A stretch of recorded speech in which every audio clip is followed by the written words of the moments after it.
EdConnect. My name is Sarah White and I'm the Northwest Liaison Officer in our Perth office. And I'd like to introduce to you our wonderful CEO, Gerri Clay. Thanks, Sarah. Hi, everyone. It's great to be here. Finally, I was beginning to wonder if we would make it, and just really appreciate those of you who were able to join us today. Thanks, Sarah, for being my co-host. Pleasure. Just one last thing that I will say, if you would like to have it so that in your view you see Gerri, who will be doing the bulk of the talking, you can choose to go to your right hand corner and click on, you should have two options. One's a gallery view and one is a speaker view. So you can have the option to look at everybody as a group, or just focus solely on the person who is talking. So that's something else that you can have a look at. So today we just thought it would be a lovely opportunity to have a chat. Some of you may or may not have met myself and Gerri, so a lovely chat to meet the both of us. We also have some of our other wonderful LOs on the call as well, which is fantastic. We thought it was a wonderful chance also to give you some information about EdConnect and how we're responding to COVID and how important it is that we have a safe and secure approach to how we approach COVID within our schools and making sure that your health is our top priority. We'd also like to talk a little bit about National Volunteer Week. Thank you to each and every one of you wonderful, amazing individuals. Volunteering is so important in our community, and we're also going to talk a little bit more about our annual awards night, which obviously can't go ahead as planned, so just a little bit around that. So I'd like to start with Gerri and just go through some questions so we can get to know her a little bit better. So Gerri, when did you start with EdConnect? Well, that's an easy question. Thanks, Sarah. I like that one. So I started in Start easy. February 2018. So I've been with the organisation for just over 2 years. And I might just go on to say, well, a little bit about, well, what is it that I do? You know, what does the role entail? And one of the things I've found is because, you know, we're a really small not-for-profit. There's 14 of us, not full-time staff. I think it translates to something like 9.6 FTE.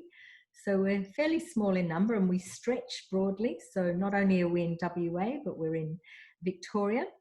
And so it means you've got to be a bit of a jack of all trades.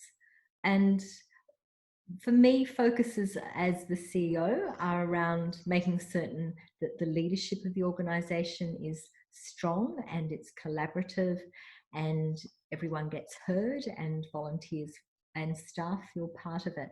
And we have a really good board who are also representative across Australia, and they take a strong role in working through what the strategy is. And it was only last year that we reviewed our strategy. And the priorities that we have there really are a good guide to what I have to do as an individual. So, you know, I'm really focusing on how we can be a national entity, how we can grow the service, but be realistic about that too, whilst recognising what we do is actually about a local community engagement with schools, with volunteers in localities. We also, you know, have to keep our eye on the quality. So I'm always looking at how well we're doing things, how we're reporting, you know, are we meeting the contractual agreements we have in place? Because there's no doubt if we have the funding we have, it's so important we are meeting those contractual obligations. So strong emphasis on that, on the quality, and that rolls into evaluation too. You know, we want to know that what we're doing is having some impact and benefits to the students at the end of the day, the schools, and hopefully to volunteers themselves. So you can hear from that financial performance is fairly front of mind, and along with that goes things like, you know, HR, governance, hence the bit of a jack of all trades. So it's an interesting role because I get to do lots of different things, from writing funding submissions to talking to volunteers to supporting staff to working with the board to help guide where we're going in the future. Brilliant. And I'm sure it's very hard to pinpoint just one, but I'm going to ask you, what is your favourite thing about working with EdConnect? Oh, only one thing, Sarah. Only one thing. That's actually not hard to arrive at what the one thing would be. For me, it's actually hearing the stories, and I usually hear them from staff mostly, that volunteers tell them. So it's the stories about the impact that the volunteering has on the students that they're supporting. There's some great Brilliant. stories. Yes, there's some wonderful stories. And I guess the topic at hand, it's been a very difficult time for everybody across all sectors, but how in particular is EdConnect dealing with COVID-19? Well, like everyone else, I think we're really putting our focus on the safety and well-being of staff, of volunteers, and hence making certain we're working in line with the regulations coming through from government, from health, and from education. So, but in terms of what it actually means to us is, I think, in reality, volunteering had to stop. But there's a sense that we're not far away now from being able to get back to volunteering in schools. A lot of the staff, half of our staff, have worked from home always. So the difference has been that we've all learnt to work from home. And there was a transition in that. And I'm sure for some of us, there was a bit of, oh, how's this going to work? I'm sure it's not just myself who's become a bit more tech savvy. I wouldn't call myself very tech savvy, but I'm certainly heaps better than I was 2 months ago. And, we've learnt how to work from home. And I mean, the wonderful thing is we've learnt how to keep connected, how to make things work fairly seamlessly. And it's been a fairly productive time. I can see some benefits have come out of it. Things like the technology that we're able to all work together on has allowed some great connection. So I can see that a lot of the staff have had a lot of contact with various different volunteers, and that engagement has made it all worthwhile and allowed us to keep the organisation going and be in touch with each other and start planning for what lies ahead. And we've put quite a focus on education and thinking about some extra skills that might be helpful if we can offer that through some form of professional development, and that's certainly on the cards. Brilliant. And I think it's probably going to be a challenging question to answer, but does EdConnect, have they come to a point where there is a plan for moving forward with getting volunteers back into school? There's always a plan, Sarah. We're never short of plans, are we? Fabulous. I was thinking too, yesterday I went into our office for the first time and I spoke to the manager of the RISE. So you won't all know the RISE, but it's the council office in Maylands. And the manager there, I mean, she's lovely, but I so felt for her because she said in the 3 days since they'd opened, yesterday was day 3, she'd had to write 3 different safety plans. So she was just finalising her 3rd and it was only day 3. So plans are really important, and the question is, what's our plan in terms of volunteering, getting back into schools?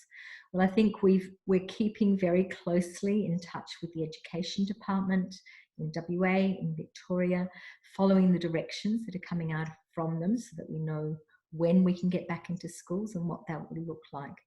And we're getting close to be able to send some further communication to schools and then to volunteers themselves about what that's likely to be.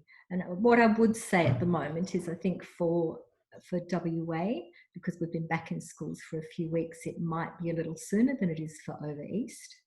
And I think one of the interesting questions is that there's a category of, well, anyone who's providing essential services that benefit the well-being of students and mental health of students, then, and that's certainly, I think, where our mentoring fits. That's something we're in discussion with at the moment with the department to see, well, in that case, when might we be able to get back into school? So I feel it's getting close, and what I can assure you is we'll be communicating with schools soon, and again with everyone, all the volunteers, to let you know what that looks like.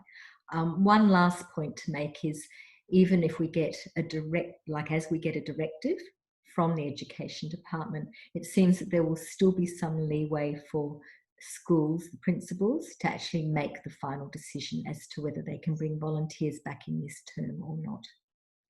Okay, is that good enough, Sarah, for now?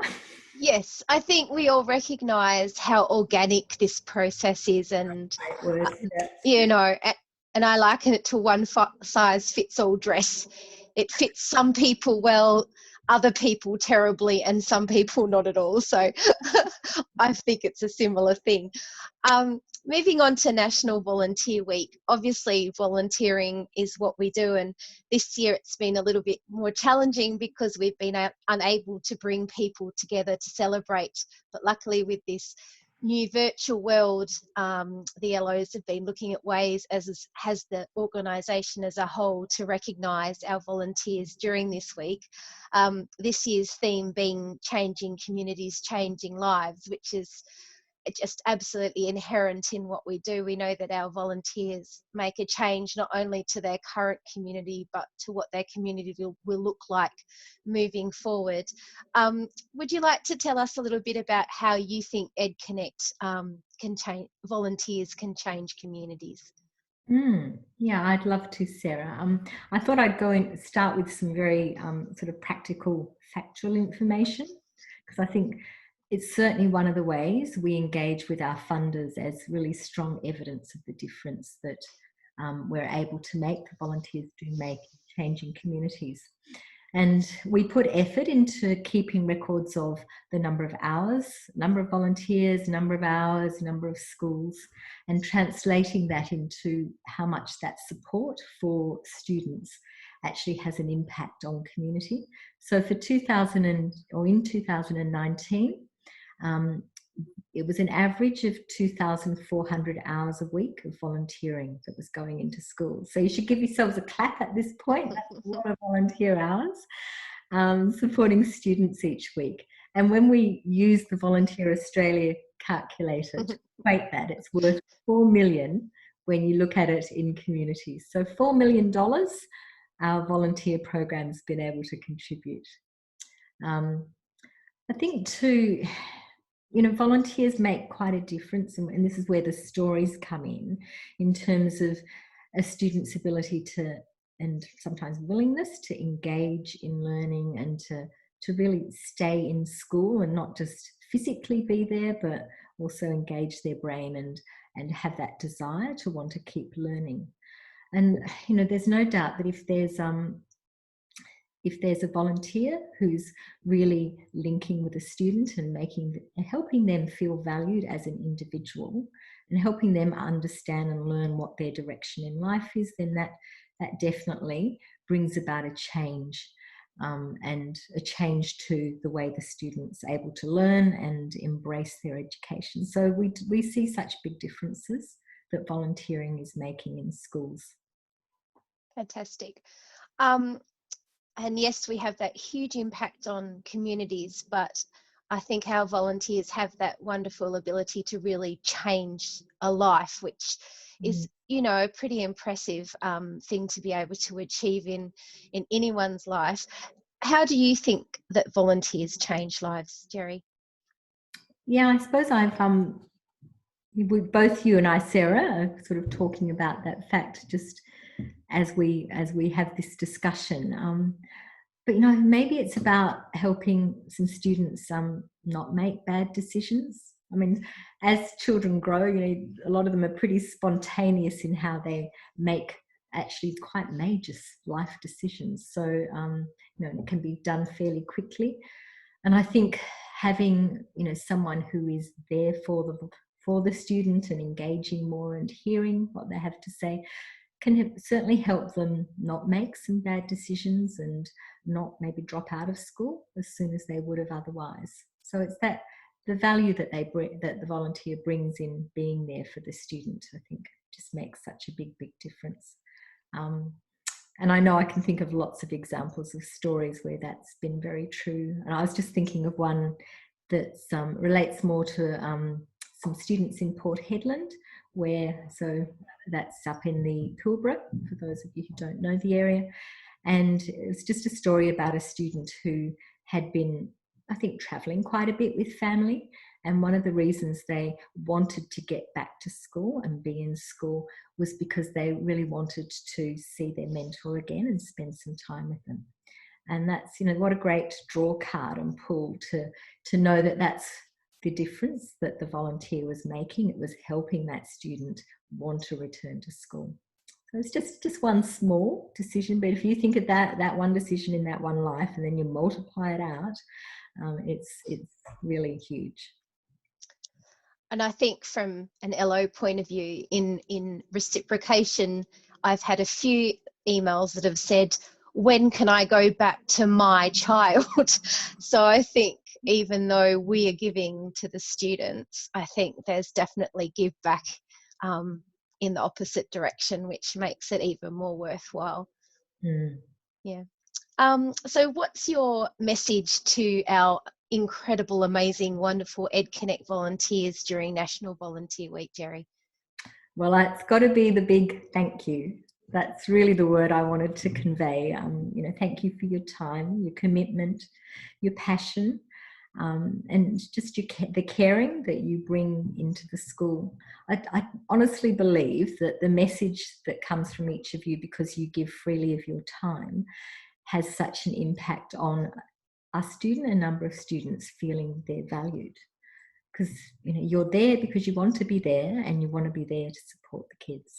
So big thank you all round. Yep. And that's not from me, I'm sure that's from every staff member, and I hear the board saying the same thing there.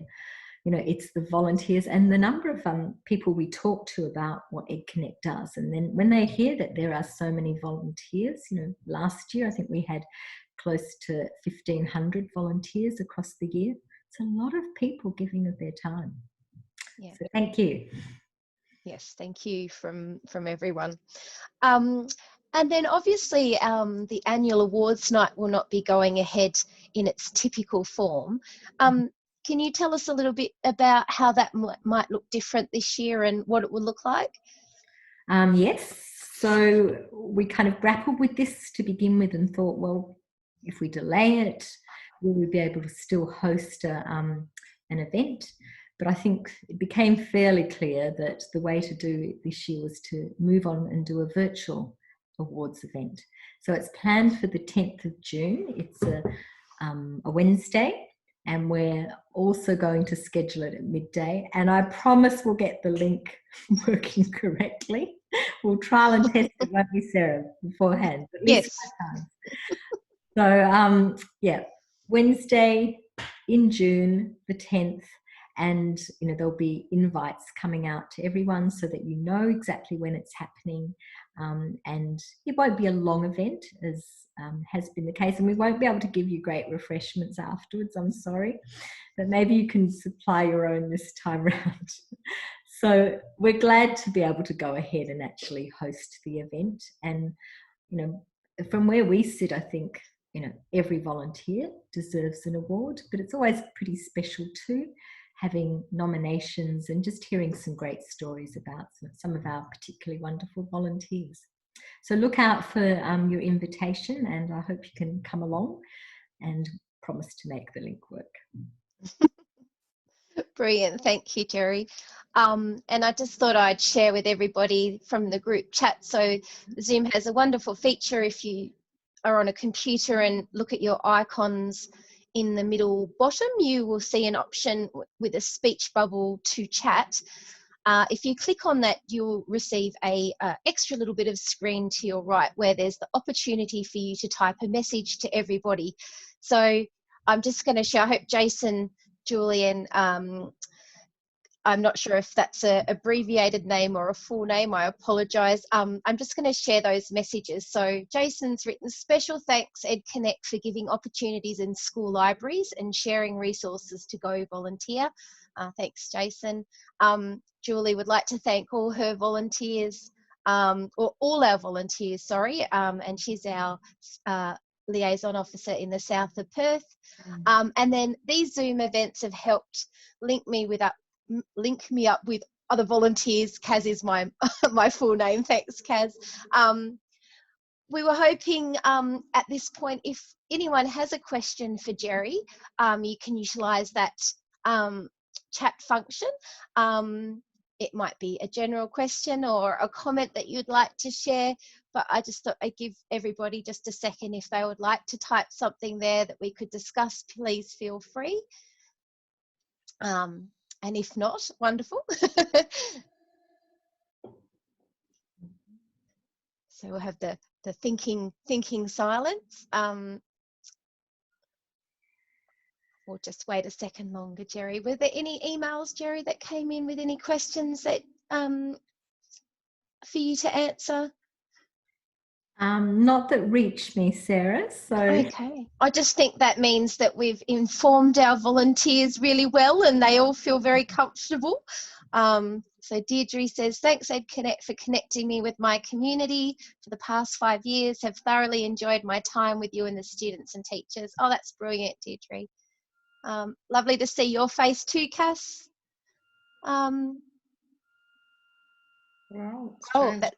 So Jason has a question, and he'd like to know, Gerri, how did EdConnect, the volunteer organisation, get so successful? What do you think we do that makes us, you know, reach such heights? I think it's quite a few different reasons that we can attribute to it. But first thing that comes to mind is the fact that we have government funding backing in WA. We've had that for over 20 years. In Victoria, it's been, we're in our 3rd year of funding. And I think that's such a value-add statement to know that there's some funding being injected from government so that they value the program, which in turn tells schools this is a good program, this is valuable. So I think we've had that as our underpinning force, but we've also had, you know, the people, it is a volunteer-based organisation. I think that in itself, if things are working well, that can make it successful. The board is a volunteer-based too. So there are people who are there because they feel the passion, the desire. And I think just that energy and that enthusiasm gets communicated to anyone else around. And I've just been, the last couple of days, I've been meeting with some new potential board members. And it's really interesting hearing, well, why is it that they're interested in joining the board? You know, what is it about the board? And what is it about them that would make them want to be part of the board? And definitely the things that have come out resoundingly strong from them is their interest in education, how important it is, they see it is for kids, and how they see that this type of volunteering organisation just makes a huge difference to so many people. And I think if all of those people sitting around the board are individuals who really value education and value it for every single child and want to do what they can to make it available to every single child, then EdConnect's a great answer that contributes and helps build that journey, that successful education journey for kids. And I think that all just ties back to creating communities and belonging to your community and giving to your community. And I think our volunteers are wonderful with talking about what we do. They love what they do. They share what they do. Our volunteers are active on Facebook. So if you're not already on our Facebook page, please do. If you've not used our website, there are some wonderful resources there for volunteers as well. I think it's just, being connected and being involved. And I think when you love what you do, then that sort of shines through in your communications with others. So I think a lot of our volunteers are really, you know, like to spread the word, which really helps us. I think that's all the questions that we've had, Gerri. I'd like to thank you so much for your time and energy in resolving our issues and coming on today. And I'd like to thank everybody who joined us. As Gerri said, we appreciate you and we're so proud of the work that you do as representatives of our organisation. So thank you for coming along today. And I hope you have had a wonderful volunteer week. And we hope to see you all back in your schools really soon. Great. Thank you. Bye, everyone. Thanks, everybody. Thank you so much.